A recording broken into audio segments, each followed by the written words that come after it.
Thank you for taking some time out of your schedule to listen to our DAP model. DAP stands for Agile DevOps Active Planning Transformation Model. Um, what is ADAPT? We believe that ADAPT is the first full transformation model in the industry that uses Agile and DevOps.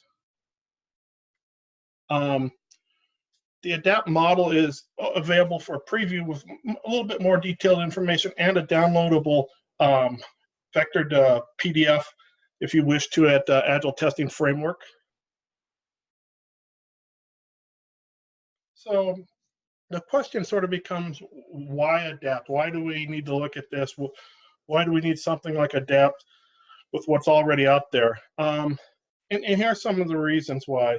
You know, if we look at the Agile and DevOps adoption numbers, they're great. I mean, we see 90+% of companies have adopted Agile. Somewhere around 90% of companies have adopted DevOps. But there's a big but, and I mean a very large but. If we look at the work from Dr. Steve Denning, one of the things he talks about is with all the talk about Agile, only a small percentage, less than 10% of Agile implementations are fully Agile in the true sense of the word. On the DevOps side, if we look at research from Gartner, Gartner shows that 90% of INO organizations attempting to use DevOps without specifically addressing their cultural foundations will fail. The reality is, if we really look at DevOps, that 90% failure rate is probably industry-wide. It's not just dealing with your cultural. It's simply companies just aren't getting the benefits out of DevOps that they should be. But here's why this is a bigger deal than most people understand. If we look at historic research, we see that 70% of all change projects fail. And yes, Agile and DevOps are change projects. But Agile and DevOps are at 90%. This should be alarming to many people. If you think about that, we have traditional 70% failure, and yet Agile and DevOps are at 90%. And I'm going to talk about why that is, what's really happening. And I think ADAPT, and that's why we've created ADAPT, is to hopefully walk you through a process so you can see why you're not being successful at Agile and DevOps. And just as a side note, if you really want a truly good sort of explanation also from a real life story of companies that have gone through this and seen the failure and what they had to do to actually be successful, there's a great article out there by ING on Plutora that will walk you through it from the CIO and COO of ING, explaining what they went through and how they what all they had to do to finally be successful. One thing we have to look at is the reason 70% of change projects have historically failed is due to one reason and only one reason. Companies have ignored the corresponding organizational transition that occurs with every change project. In other words, we're talking about the people side. Unfortunately, when we see Agile and DevOps, they don't deal with this. It's strictly they're dealing with methodologies and tools, and they ignore the people side. Also, if we look at the Agile and DevOps communities, they have generally ignored or refused to understand the sciences behind change, such as organizational behavior and development, organizational learning, continuous improvement, and also many of the traditional change tools available to help with the organizational transition. Simply implementing tools and methodologies will not resolve the people side. Another issue is that management looking at Agile and DevOps don't fully understand the strategic reason they should be attempting Agile and DevOps. And we'll start to look at that.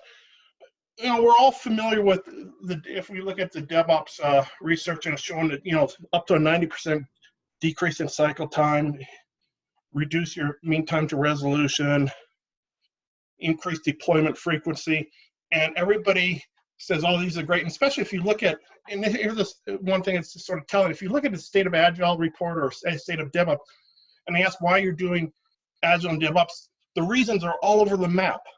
And this really is a problem, because the reality is things like cycle time, mean time to reduction, deployment frequency, and on and on and on, these are just prerequisites to what we're actually trying to accomplish. So the question then becomes, what is it we're trying to really accomplish then? Our main strategic goal in Agile and DevOps really should be to shrink what we term our environmental gap. What is our environmental gap? Our environmental gap is the gap between our products and services and our customers and markets. One way I like to term it is, I like to explain it as the people who truly have gotten Agile and DevOps versus everybody else is the pin drop versus the bundle of dynamite. And what I mean by that is, these companies that understand, truly have done Agile and DevOps, they literally can hear a pin drop when their customers or market are signaling a change, versus everybody else, the customers and market have to blow up a bundle of dynamite to get their attention. So one of the things we've seen with Agile and DevOps, unfortunately, it's created an army of consultants and coaches willing to help these firms close the gap. Well, many of these, consultants and coaches are highly dedicated with genuine expertise. Some are selling get Agile and DevOps quick schemes, which benefit nobody but the consultants. And another trend that it's gone on, which is another problem, is as scaling has become the fashion rather than descaling complex problems into manageable pieces of work, scaling frameworks are being sold that are in some cases just another name for bureaucracy. These scaling frameworks also believe that just adding a box called DevOps will, magically tackle that piece of the transformation. Here's the problem. If we look at some of these scaling, quote, scaling frameworks, especially on the Agile side, they try to incorporate DevOps and they try to almost sell themselves as a transformation framework. Here's the problem. Everything I'm going to go through, which is required to do a transformation, they don't even talk about. And this is a tremendous problem. So let's get started and let's take a look at ADAPT. First thing is you see is the ADAPT model key. And this is sort of a key is, you see a DevOps implementation team and management leadership team responsibility box, DevOps implementation team responsibility, management leadership team responsibility, Dojo operations team responsibility, and then individuals and team responsibility. What we've done with ADAPT is we're firm believers in Dr. Deming's work. And in Dr. Deming's 14 points, he correctly explains that a transformation is everyone in the organization's job.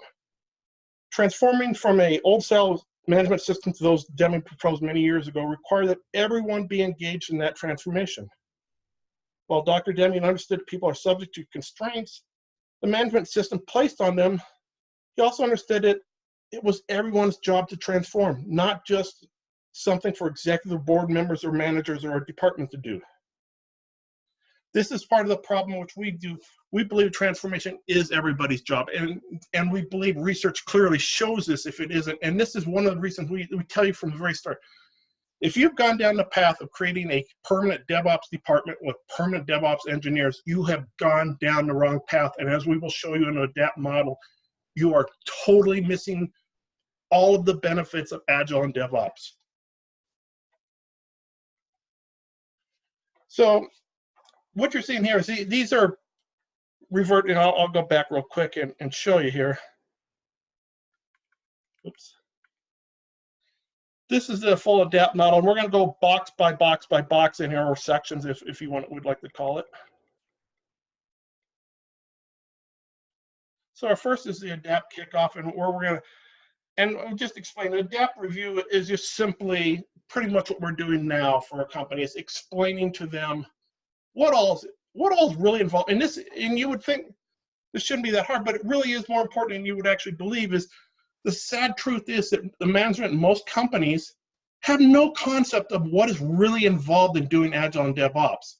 You hear a lot of people talk about it, sort of the cherry picking. They love to cherry pick the easy things, and they think they're doing Agile and DevOps, and unfortunately they're not. They don't see the results that you could possibly get with Agile and DevOps. So one of the things we tried to do in here is, with the ADAPT models, we give an ADAPT review, and it's pretty much this presentation and other materials to sort of give the company a real flavor of what all is going to be involved in this. The next one is that we need everybody in the company to understand the concept of active inertia, which we will move as we move on the slides. We'll talk in more detail. Then we're going to do a DevOps implementation team selection, management team leadership selection, and a DevOps assessment. And then really our DevOps assessment is an Agile DevOps assessment. and then a DevOps assessment review. So let's look at active inertia and understand active inertia is a concept that was created by Dr. Donald Sull, who's currently at MIT. It's important, and I'll get into what it is and why it's so important, but it's understand Dr. Sull. Dr. Sull started out as a consultant at McKinsey. He was down in the trenches. Then after that, he went and got his PhD at Harvard, taught at Harvard, also taught at London School of Economics, and then at MIT. So he's been in the trenches. He's many, many years of watching why companies failed at change. And he explained as one of the most common business phenomena is also one of the most perplexing. When successful companies face big changes in their environment, such as Agile and DevOps, they often fail to respond effectively. He explained as active inertia is an organization's tendency to follow established patterns of behavior, even in response to dramatic environmental shifts, stuck in the modes of thinking and working that brought success in the past. These market leaders simply accelerate all their tried and true activities and try to dig themselves out of a hole. They just deepen it. This affects both companies and management, and there really are some classic examples: Microsoft, IBM, Firestone, Xerox. If you really want a true understanding of this, I really suggest you do a search on active inertia and Firestone. It's a tremendous case studies of how Firestone was never ever able to respond to the change brought about by radial tires. And how they knew for 2 years this was coming and we're going to be the tire that everybody wanted, and yet they couldn't react in 2 full years. But I want to point some important points out about active inertia. Active inertia is really for successful, well-established companies. It's not really for the newer companies or startups because they don't have what I like to term the playbook. They don't have a developed playbook yet. And one of the things Dr. Sull pointed out in his active inertia is what he called the dynamics of failure. And he really said is basically these companies have strategic frames they built. This is a set of assumptions that determines how managers view the business. These become blinders. They build up process, the traditional way things are done. These are their routines, relationships, the ties that bind the organization together. These become shackles, and values. The shared belief that establishes a corporate culture, unfortunately, become dogmas. And what we find with active inertia is it not only affects companies, but it affects management. But I also believe it affects Agile and DevOps communities. Why? Because, as I pointed out earlier, we have a 90% failure rate in both. And what are we doing about it? Really, us both communities are just trying to redo the same playbook over and over and over again, and we're still getting the failures. It's because they won't change, they won't open their eyes, they won't try something new. And so one of the things we do with the ADAPT model, we have to get everybody to understand active inertia and be willing to be open to at least trying something new. So now we get into the team selection, the DevOps leadership team selection, and the management leadership team selection. And I want to point out, it's very important to us that you have two teams that are selected here. And you have your tradition, which I'm going to discuss, the leadership team selection. But also I want to understand, we really do need a management leadership team. And the reason for that is we're going to get into some action steps that must be taken by only management can only take that will allow Agile and DevOps to possibly flourish in your company. Without them taking these action steps, which we'll get into, on some, what you'll often hear of some term, the growing the grassroots, these things can't happen. And that's why we have to have a management leadership team. Now for the DevOps leadership team, when we're deciding who to involve in the team selection, just remember that what you need is information from individuals who can actively contribute, are engaged, are ideally open to change, and understand, and will basically will agree to any of the rules laid out for the team. The contributors, and this is a key part I want to emphasize, the contributors should come from all parts of the business. If they're involved in the production, creation, delivery, they should be involved. You need a broad set of information data that comes forward. Therefore, you need to get a broad set of people involved. Again, one thing we'll emphasize over and over and over in ADAPT is this is not an IT initiative. Agile and DevOps are not IT initiatives. They are business. wide company transformations. We need the entire business involved. So as you start selecting the participants, which for a large organization can be quite daunting, you will need to find, it'll sort of be a natural selection. As you start to ask people to contribute, some might say they're too busy, some won't want to be involved for reasons that they don't want to disclose, and somebody don't care either way. Adapt discusses this much in more detail, gives tips for the selection process. And again, I'll point out, this is a high-level overview of Adapt. We can't get into the nitty-gritty of every action step and everything. So once the Adapt website comes out, you'll be able to get this information. But just understand there's a process to selecting your DevOps team and your management team. So our Agile DevOps assessment, and this is again, this is a problem because what we find is most companies we talk to have never done any type of assessment. And I'll explain why we see this as a problem. As we look at this, let's pretend that these two puzzles I showed you are the exact same puzzle, but one of them we've taken the picture off and the other has the picture. Now if I was to give each of these puzzles to two different individuals, think about this. Who do you think would put the puzzle together first? The one who had no picture for reference, or the one who has a picture to go by a reference? And the answer generally is almost all cases, the person who had the picture is going to be able to put the puzzle together, and a lot quicker than the person who has no picture, because there's nothing to reference themselves. And this is part of the problem with not having an assessment. Knowing your organization's strengths for leading and managing change can have a big impact on your success. Organizations who take the assessment can often find and discover why past change initiatives have failed. You will discover that what you are doing and what's working. So these sort of increase the strength, increase employees' ability to change. It will also help you discover what's not working and potential blind spots that could be sabotaging your efforts. We will use, and the thing is, we will use these results later in action steps for metrics and measurement. The ADAPT assessment, in this case, delves into 24 critical areas of your culture, processes, Agile and DevOps knowledge, and of course the technical pieces of the transformation. Make sure you select, though, if you're going your own problem, that's fine, but just make sure you do an assessment, and make sure the assessment is not just about tooling, which unfortunately most of the DevOps assessments out there are strictly about tooling. Okay, our next section is what we call our organizational transition. And in this section, we're going to have our DevOps implementation team training kickoff and our management leadership team training kickoff. The question is, why do we have management and these leaders go through this training?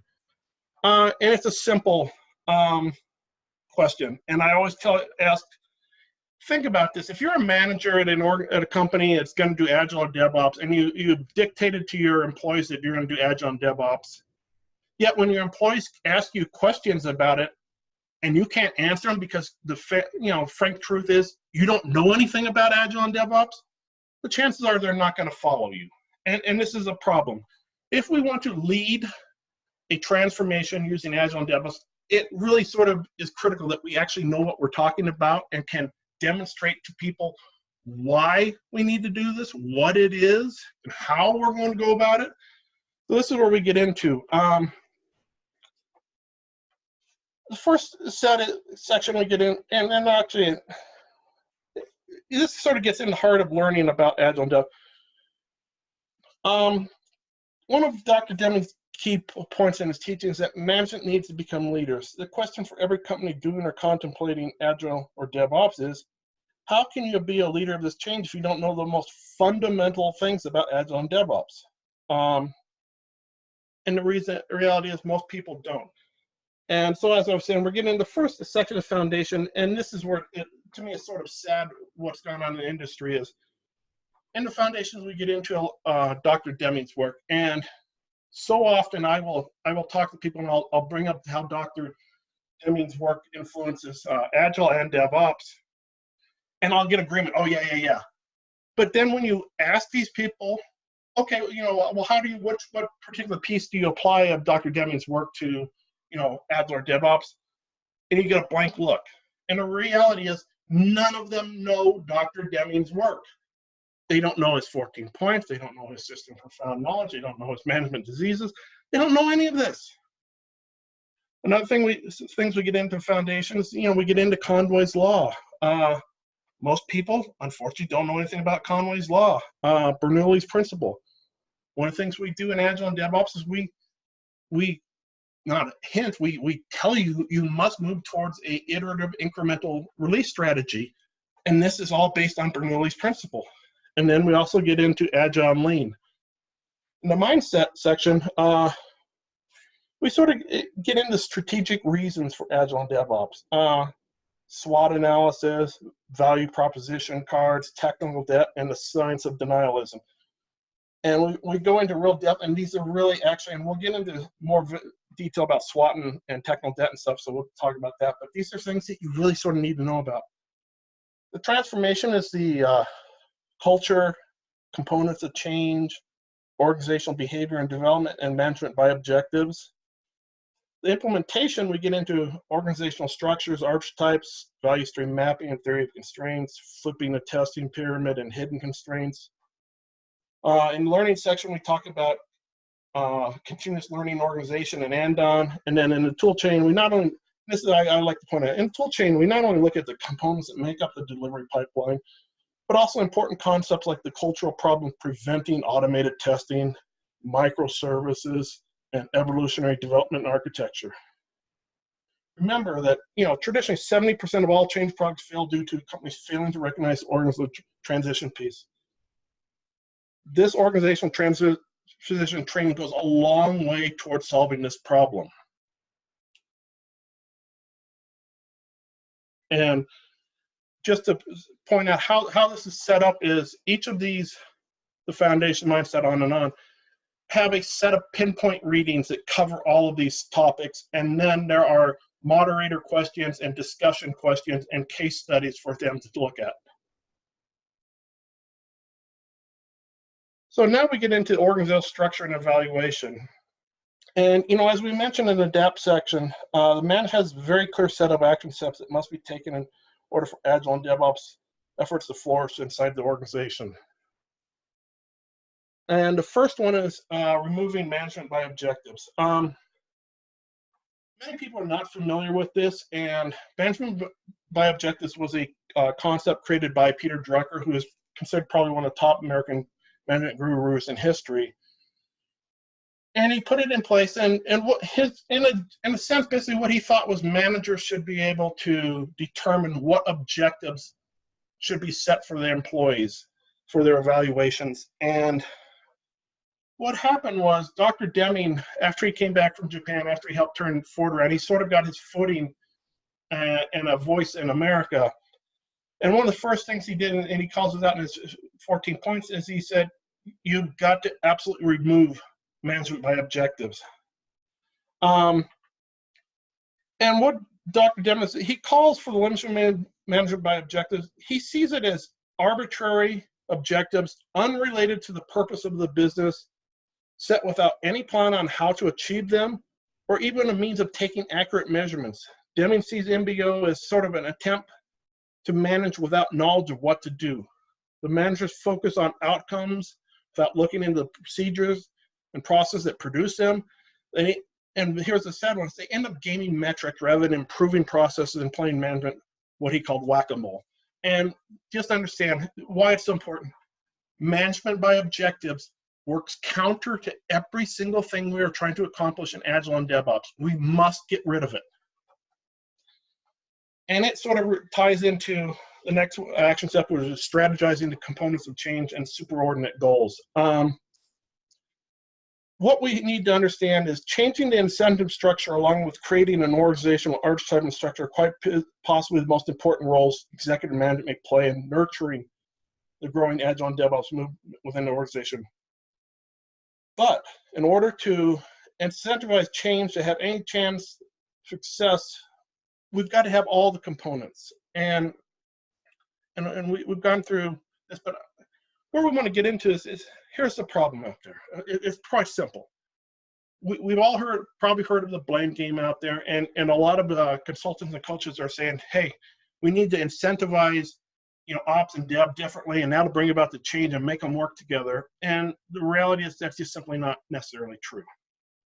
Change is a multifaceted component, and it involves vision, skills, incentives, resources, and plan. If we do not have all of those, we most likely will not get the change we were hoping for. And unfortunately, when I show this image, what you're seeing here, few people have ever seen this.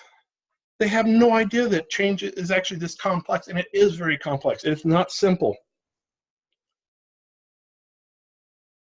So the other one is understanding that we need to move to what we term superordinate goals. Superordinate goals, these are goals that can only be achieved if the conflicting groups come together and strive to achieve a common objective, being receptive to each other's ideas. This motivates them to dissolve their differences and develop a team spirit to reach a common goal. Superordinate goals is simply creating a goal that cannot be accomplished until the persons in conflict come together, give their inputs, and pool their resources.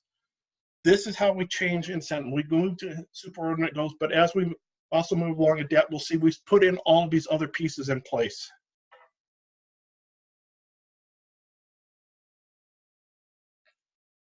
Another one, which I at the very beginning I talked about reading the ING and Plutora article.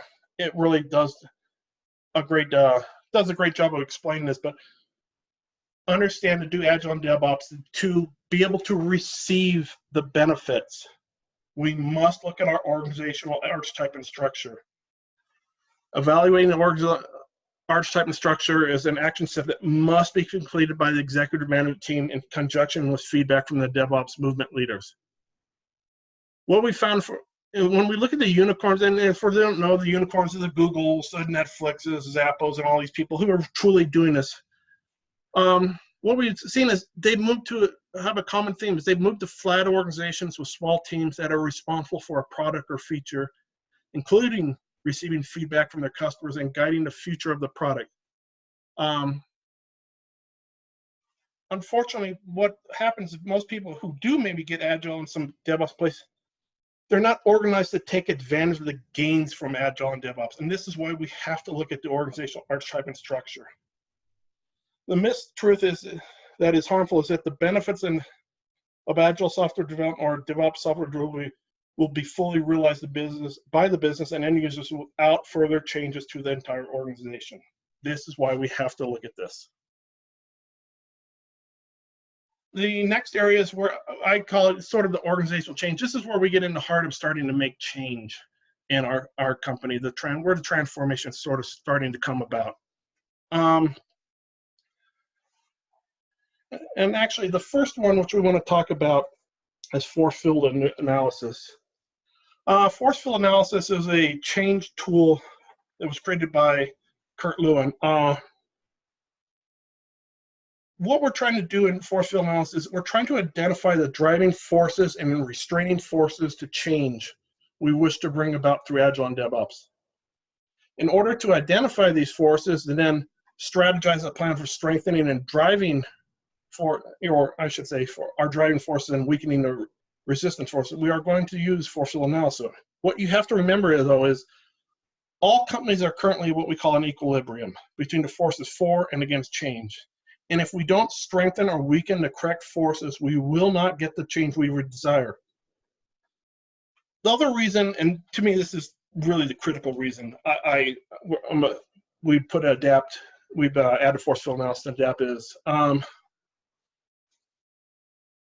force field analysis is a way in which we allow companies to tackle what we term elephants in the room. And unfortunately for many companies, it's not an elephant in the room, it's a herd of elephants. These elephants are issues that most are aware of, but the company wishes to ignore, and which will prevent them from having any real chance of succeeding with Agile and DevOps. It is critical to bring the cultural, behavioral, skills, and resource issues to the forefront when putting together an organizational transformation strategy. And this is why we do force field analysis. Another one is SWOT analysis, which stands for strengths, weakness, opportunities, and threats. Here's why. There's a couple of reasons I want to explain why we really need to do a SWOT analysis for Agile and DevOps. This reminds me of about a year ago. I went to a company who was looking to move to not DevOps, but to Agile.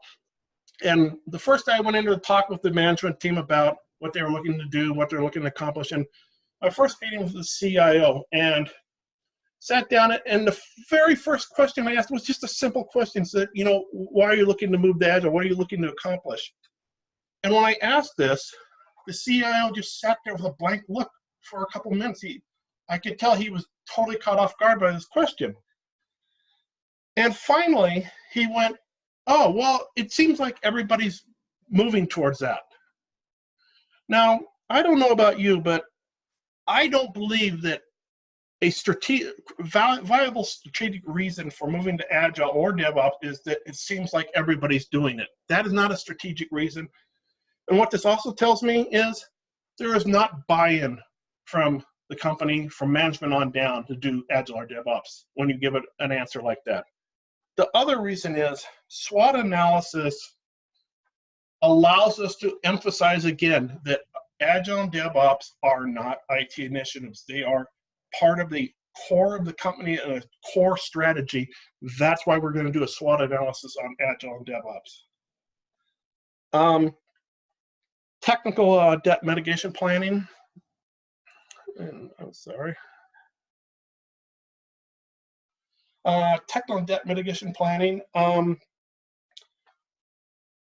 It's sort of strange, but actually many companies out there are not aware that research has shown that they are spending 80%, up to 80% or more of their software development budget simply maintaining existing code. Why are they doing that? Because they have tremendous technical debt.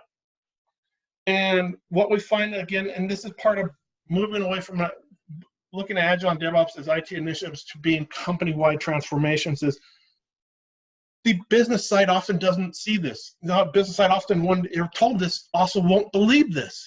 There are some ways we can go about this, showing them without a reasonable doubt. Things like value proposition cards can do this, but one of the things is we have to put a technical debt mitigation plan in place, and this generally is going to go into our Agile teams. We want our Agile teams, as part of every iteration, taking a certain percentage of eliminating technical debt. And there's some great tools such as Sonar Cube out there that will help you do this. The next one is value stream mapping and theory of constraints. Again, we really can't be successful in Agile and DevOps unless we're going to map our value streams for all of our processes and know where our constraints are. And once we get our constraints, then we're going to use Dr. Goldratt's theory of constraints in 5 focusing steps to either eliminate or greatly reduce these constraints. One thing I do, word of caution to a lot of people in the technical field, as somebody who came from an actual manufacturing operations where we used these concepts and tools every day, unfortunately, many people on the technical side have jumped to use value stream mapping, theory of constraints, and on, without fully understanding them. And one of the things I always would bring up is, if you're doing value stream mapping, theory of constraints, understand the concept of hidden constraints. And one of the ones I use to tell everybody, and a lot of research is starting to back this, is your testing is probably a hidden constraint. And what I mean by this is, when you look at your value stream and you mark testing, yes, testing is going to come as a constraint because you're probably doing it manually, but it's like an iceberg. You're only seeing the top portion, you're not seeing the bottom portion. If we were to truly look at how much testing really truly needed to be done in the different types, you're probably not doing any of that. So the constraint is actually probably a much larger constraint than you're actually realizing. And then choosing an Agile methodology. Unfortunately, what we sort of saw in the Agile movement was, it was sort of what I called the flavor of the month was, you know, Scrum was all the rage for a number of years, and then all of a sudden Kanban became the rage. And what unfortunately you see a lot of companies is, we do Scrum, or we do Kanban, or we do XP, or we do this, and that's all we do. And that's maybe not the right choice. We really need to look at our different teams and their products and services, and then determine which agile methodology is right for that team. It is not all one size fits all thing. So we need to, that's one thing we'll do. And we'll look at the pros and cons of each one, and then you basically want your teams to be able to decide which method actually probably is going to work for them. Let's see, putting a formal plan in place for evangelizing DevOps. This is one of those, what I call fluff action steps that people just simply don't want to take. And usually when I bring this up, I see people, they sort of roll their eyes and go, oh yeah, evangelize, whatever. And it's more of, well, what tool should we start using? No, we really need to evangelize DevOps.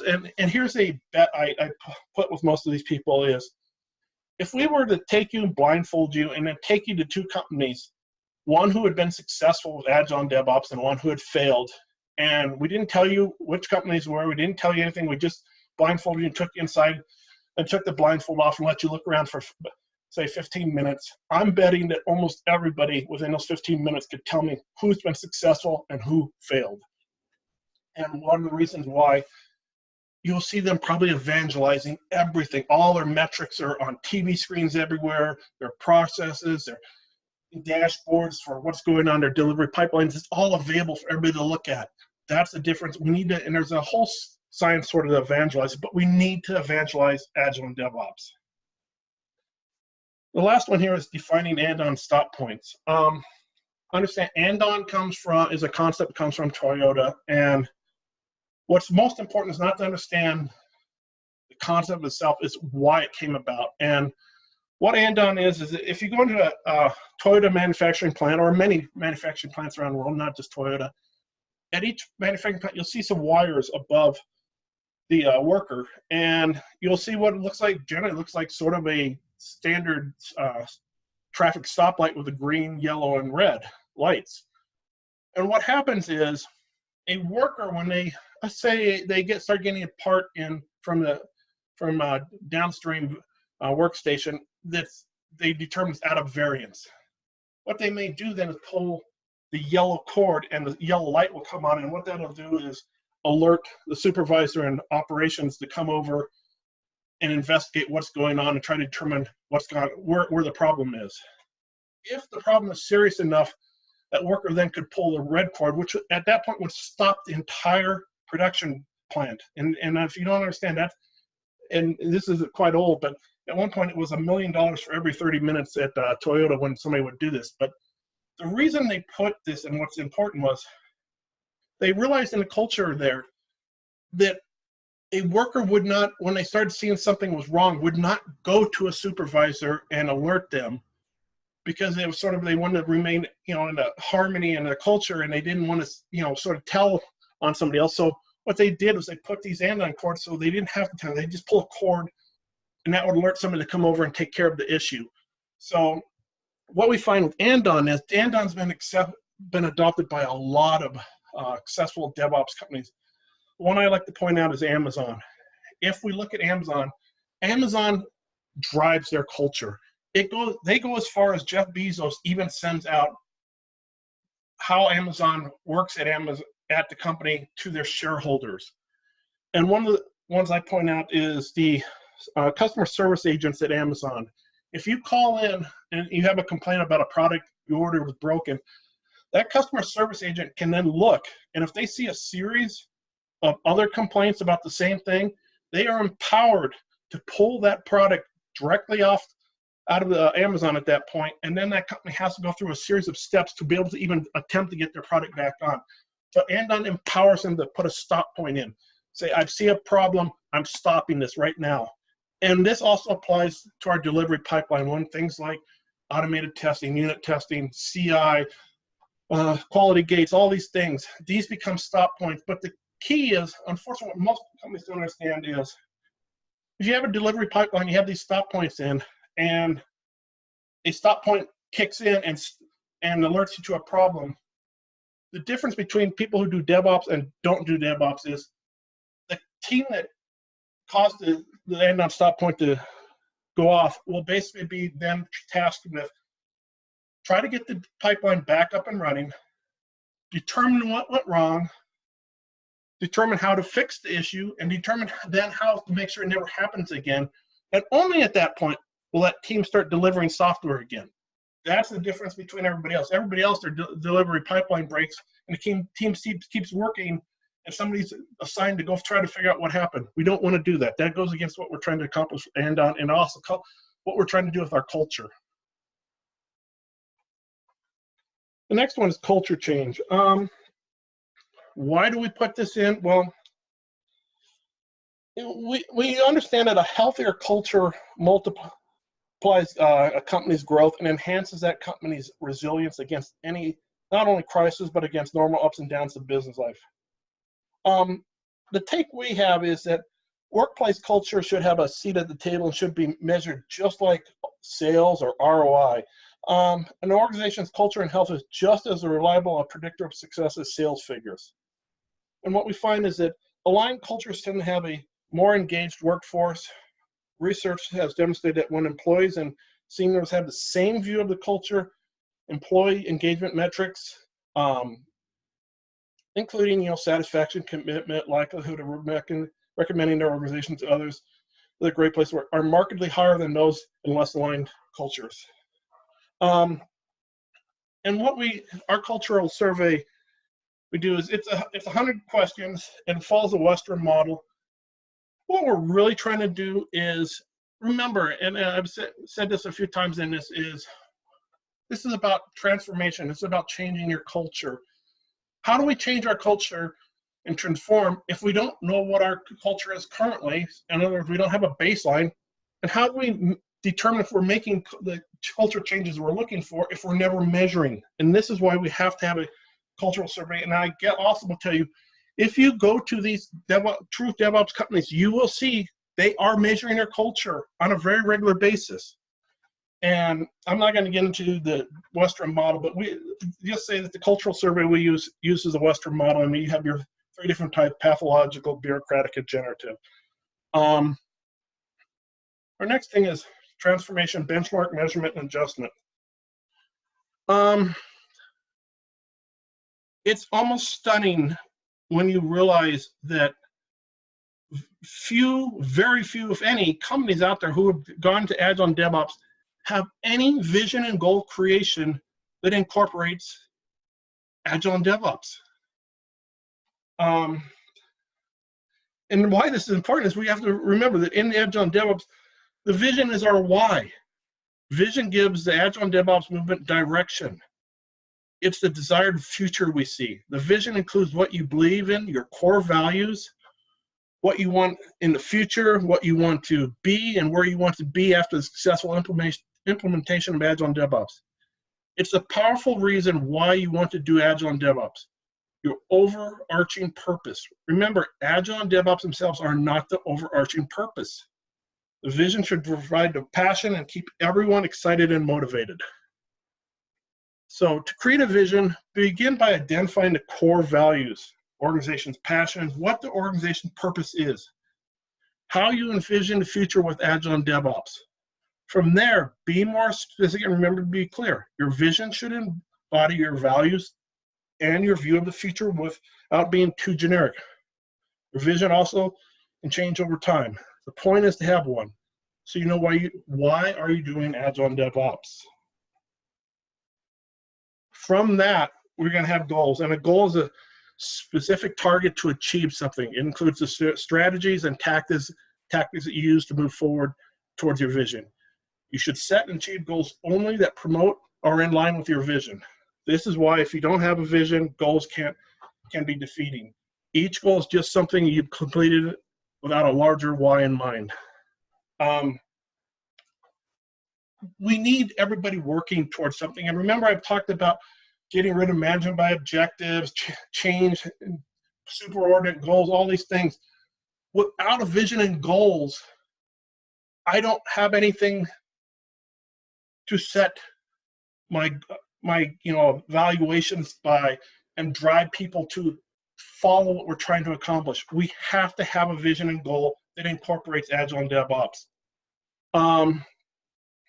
Our transformation benchmark and metric measurement, again, we have to measure all this stuff, and we have to continuously measure it. Without benchmark and measurements, we're going nowhere. We're going basically somewhere blindly. One of the things I often hear from companies who are doing Agile or DevOps is, yeah, we're making progress, small steps. And my question always back to them is, how do you know? Can you show me something? Can you show me some type of measurement, something that shows you're making progress? And it's always the same thing. They're like, well, no, well, it just feels like we're making small steps.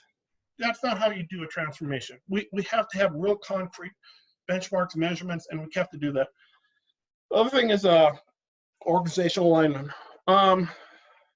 One of the common practices that organizations fail to adhere to while moving to either Agile or DevOps is to regularly check that the organization is remaining in alignment during the transformation.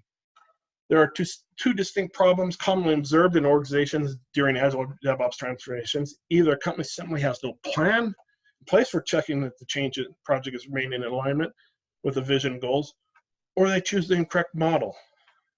And in the Adapt, we discuss much more the models in much more depth, but understand I can't have organizational alignment again unless I have measurements to make sure that the change I'm hoping for is actually occurring and that we are actually making progress towards our vision and goals.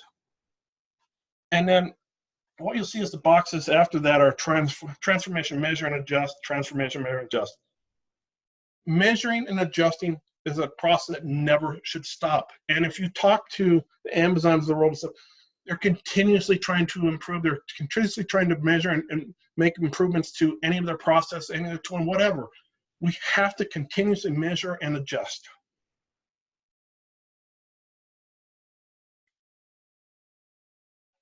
Our Agile section here it follows a traditional Agile rollout where we determine, depending on what types of Agile methodologies we've selected, we're going to roll the setup for that out, and then our teams might be either Scrum, Kanban, XP, SAFe, whatever. But what we have to understand is our ultimate goal with Agile is we have to move these teams towards self-sustaining teams. And what I mean by that is these teams should not just be technical folks or what we traditionally have as our QA, our developer, and our BA. No, number one, they should all become developers. We really should move away from the QA model because we really siloed that function in then. But you'll find sales, product owner, marketing, all on these self-sustaining teams. And what we're doing by that is you often hear in DevOps the feedback loops. And we get into more of this with the learning, but these teams can make decisions on that product in real time, and we don't have to go through that whole chain of command. And that's where I talked about earlier, the environmental gap, going from the pin drop versus the bundle of dynamite. These teams, once they're self-sustaining and put everything in place, become the pin drop. They can instantly react to changes in the market or to their customers. So just remember, we're trying to move self-sustaining teams at some point. So learning organization. Here's a little secret that probably isn't mentioned enough especially with DevOps is really sort of about becoming a learning organization. DevOps, and especially the tool, is sort of putting the framework in place and helping us put the framework in place to become a learning organization. And our first action step here is a learning map. A learning map is a network of sequenced learning targets. Often we think of learning as one skill building on another single skill. A dynamic learning map, by comparison, shows a learning landscape in which multiple skills are related to many other skills. Dynamic learning maps not only show the relationships between skills, but also multiple learning paths. Here's the point to make.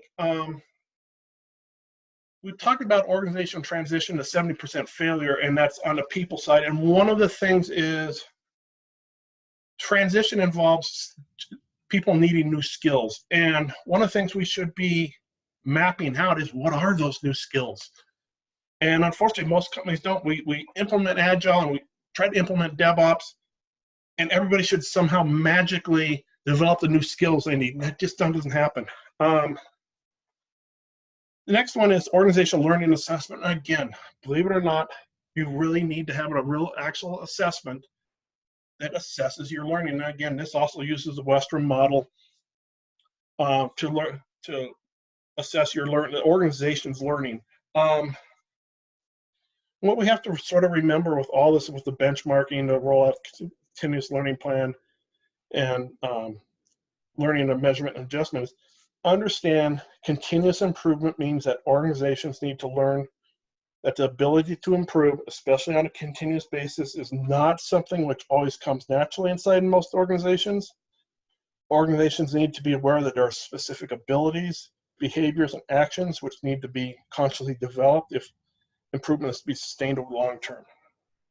Without a learning assessment, we cannot detect areas where the organization needs improvement, and we can't benchmark our current status so that we can put metrics in place to measure our progress.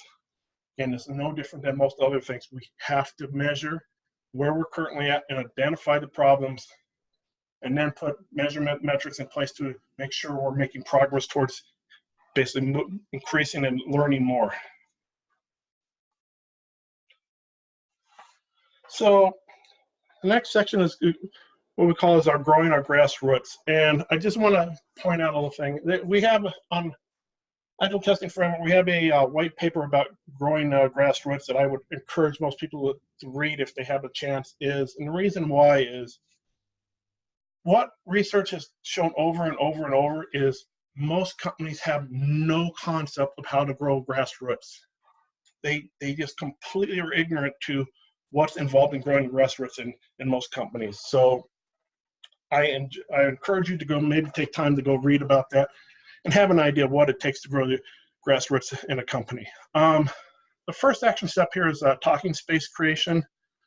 One of the ways that organization can offer informal support for daily learning is by creating a generally supportive atmosphere for learning, which is generally more important than a formal training process. And in order to support the learning that comes with Agile and DevOps and help spread the learning in organizations, we see it. What we're suggesting is the creation of what is termed a talking space. This is a large, comfortable room. This is reserved for research staff to gather for intellectual exchange, a place where in which they can go and discuss a new concept or something they just read, or simply jumpstart their thinking. You know, talking space should be equipped with whiteboards and be available for all times individuals gather and brainstorm. I cannot tell you how many times I've gone to a company where you're working with them and there's an issue and a group needs to get together to sort of brainstorm how to solve an issue, and they spend 10, 15 minutes trying to find a room that's available. This should never happen.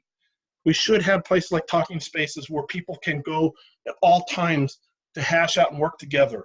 This is just part of learning. The next one is roll out foundations training to the organization, which we'll get more into in the next section, but we've already gone through the organizational transition we talked about earlier. It's pretty much the same training. There's going to be a little additional for the technical folks, but it's the same thing. And we're going to start rolling that out as sort of we can do it as sort of boot camps for people and teams and groups. The next one is communities of practice.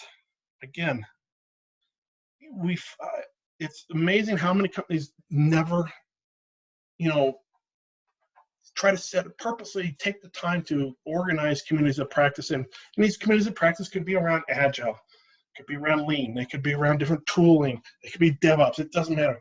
What you're trying to do here is when you create communities of practice, this in turn allows you to start creating communities of change agents.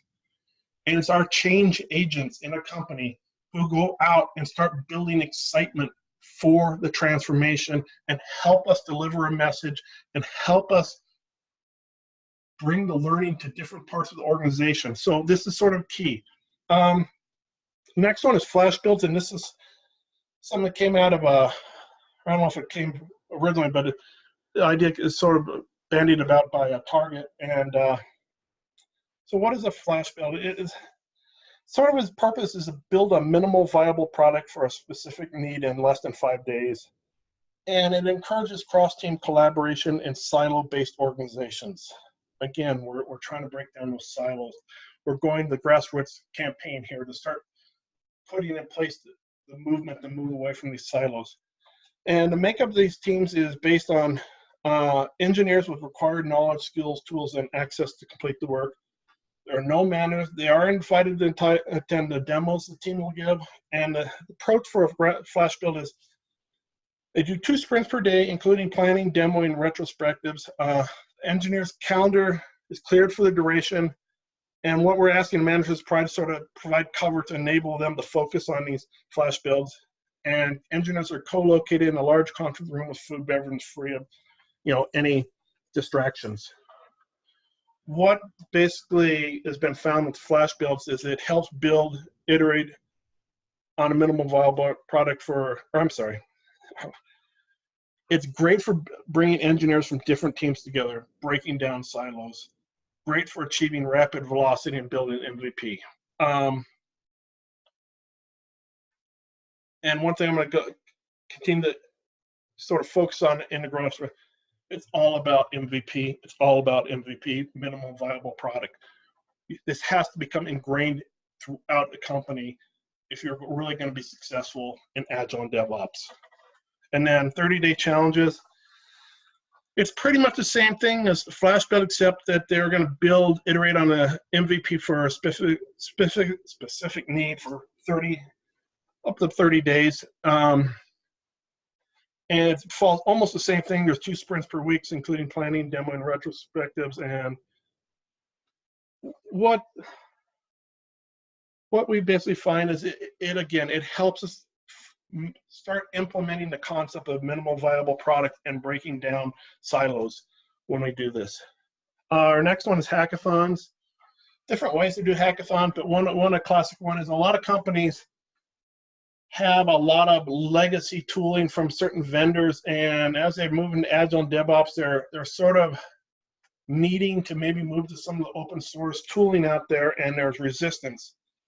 One of the things we can do at a hackathon is we can put technical folks together, say into teams, and set up a challenge for them of maybe standing up some certain open source tools and doing something with a very small product, set of code, and doing that as a game so that we sort of build a little bit of excitement and break down a little bit of those barriers to resistance to trying and attempting these new tools. And then internal DevOps days, again, you'll find a lot of companies who have gone really starting to do real DevOps have their internal DevOps days where either once a year or maybe twice a year, whatever they decide, they bring everybody together and people can present on new and cool things they're doing and show the change that's happening. This could be Agile, this could be DevOps, whatever it is, and show the changes that's starting to occur.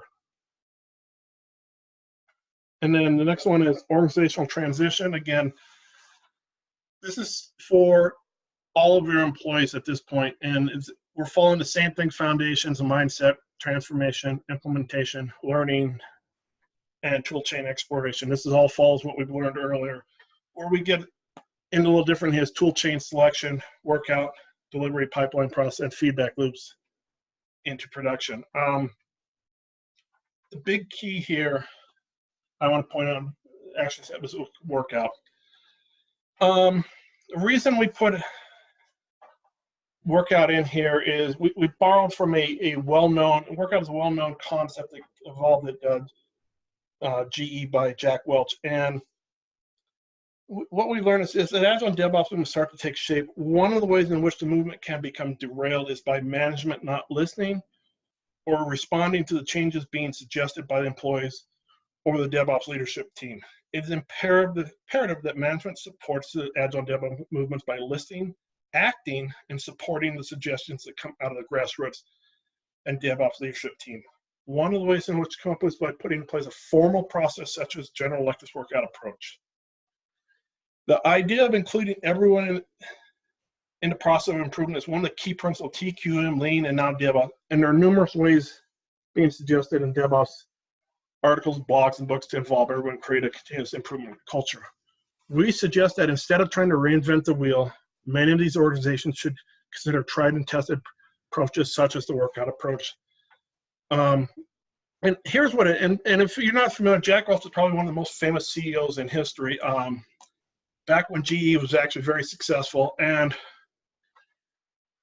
his reason for coming out for workout was he recognized that employees are an important source of new and creative ideas and an instrument for creating an environment that pushes towards a relentless and endless company-wide search for better ways to do things.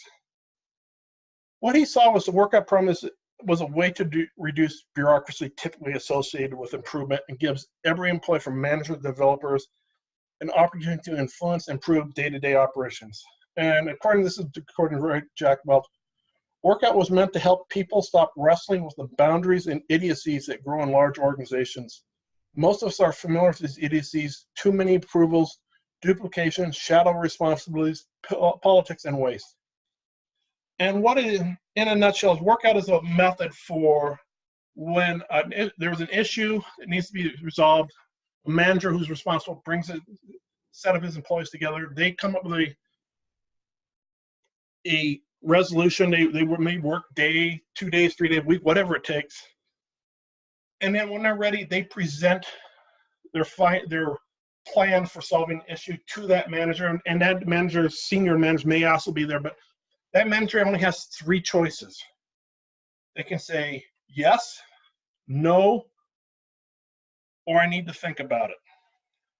And if they give the I need to think about it, they have to give specifics of what information they still need, how much time they need, and they must give these. And understand putting workout in place was credited with turning GE upside down so that workers told the bosses what to do. That forever changed the way people behaved at the company. Workout is also designed to reduce, ultimately eliminate all the wasted hours of energy that organizations like GM were expanding on performing day-to-day operations. So we're putting a mechanism in place to drive change, to not allow it to stall, not allow people to resist it. And what you found at GE, and if you read about it, was managers who didn't go along with the workout program generally found that they didn't have a very long career at GE. So this is one of the reasons why we put something like workout in place. Tooling discovery. Unfortunately, what I'm showing you here, when we talk about DevOps, this is where everybody tries to start. They try to start at the tooling phase.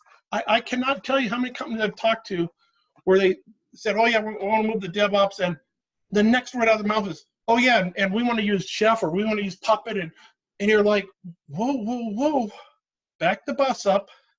Why are we even talking about tools at this point?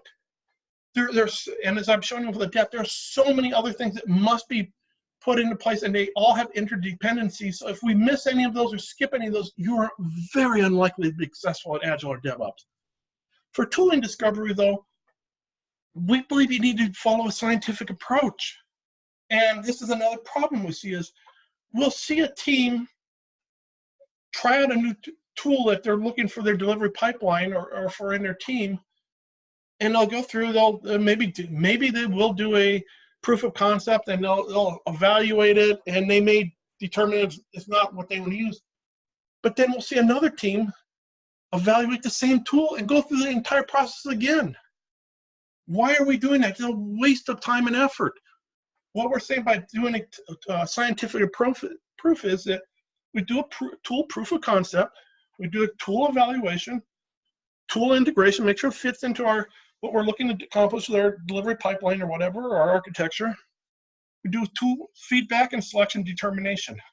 But what happens at this point is we take all of that information and say maybe we determined that tool wasn't right for us. It doesn't matter. We take that and say we have a Git central, repository of knowledge. We put that up there so that other teams, when they're looking for tooling and they maybe come across whichever tool it is, they don't need to go through this whole process again. They can go look, pull the proof of concept out, pull all the notes out, tool evaluation, and then make an evaluation on their own off of what's already been done. They don't need to go through this whole process again. Again, don't put the cart before the horse. Tooling, I call it, the way I explain tooling in DevOps is tooling's not important, but important. And the way I would describe it, it's only a vehicle to help you accomplish everything else you're trying to accomplish. It is not your main focus. Our last section here is scaling, organizational learning, and knowledge transfer. And what we're doing here is what we call a dojo. Dojo, in case you don't know, Dojo's concept, the wording concept that came out of Target, and they've been very successful with it. I also tell you that you really could also be talking about centers of excellence, which maybe some of you are familiar with. But understand, a dojo provides a place for practice and mentorship. It also provides a safe environment to practice one's agile and DevOps skills. The dojo is a dedicated space in which subject matter experts take up residence for an extended time. This is a home base for automation engineers, advanced Scrum leaders, OpenStack engineers, Puppet experts, Kafka engineers, on and on. And project teams looking to leverage these experts in order to build their own expertise can come collate with these individuals inside the dojo. This can be over a few days, few weeks, whatever. But what we're trying to do is we're bringing people to experts. And I want to sort of, a couple people, and we're not going to get into the whole concept of what all these action steps of the dojo take place. You can read about these in the adapt model when it officially comes out. It'll have all the information available for each action step here. I want to tackle a couple big issues here. What you hear people who are doing dojos talk about often is that we do dojos for scaling and level setting teams. And yes, I do agree to a point. But what really is happening, and which I think many of them are missing the point on, by doing this dojo and doing it correctly, we're increasing organizational learning. How do we, and you always have to think, how do organizations learn? Organizations learn when individuals learn. And what's happening here is knowledge transfer from one individual expert to others, and those others eventually become experts, and they transfer that knowledge on, and that, so now your organizational learning is increasing. That is where the real, benefit of a dojo or center of excellence, whatever you want to call it, is really happening. But here's the problem. Even the folks who are doing dojos, I don't think understand the science behind a dojo. And what I mean by understanding the science behind a dojo is understand, if you do not understand organizational behavior and understand the social environment, or the concept of social environment, you're probably not going to have the success in your dojo that Target and others have had. And we need to understand the reason these concepts have been successful in some organizations is that they've been able to manipulate this social environment in a way that has spurred a positive reaction from their employees. And understand, to create a social environment, we have to have what we call functional attraction. And it's this idea that satisfaction in the workplace with other members of the workplace comes about because these other people help one attain valued work outcomes. When individuals are sent to these dojos, they're shown ways in which not only they can be more productive, but make their jobs easier. Entity attraction. We also need to realize that dojos are not just individuals, but they're entities. Entity attraction comes about when satisfaction with others in the workplace is gained because these people share one's fundamental values, attitudes, or philosophy. In short, the majority of employees inside the organization know there are better ways to accomplish their work and would love to try new methods, techniques, tools, and processes, but due to organizational culture not in line with their values, attitudes, and philosophies, they stagnate. When these same people are taken to a dojo and allowed to work in an environment that is aligned with their values, attitudes, and philosophy, they often thrive. Social support. This is the idea that by having a surrounding environment in which people are sympathetic and caring, people can thrive. The vast majority, and we have to remember this, the vast majority of experts who staff these dojos have themselves seen the organization culture firsthand and experienced the same issues that these individuals sent their experience in a typical day, so they can offer social support. And probably maybe the most important one is buffering. This is the idea that certain positive factors in a person's environment can limit the capacity of other factors to create dissatisfaction or stress. And in a nutshell, dojos serve as buffers in the social environment inside an organization.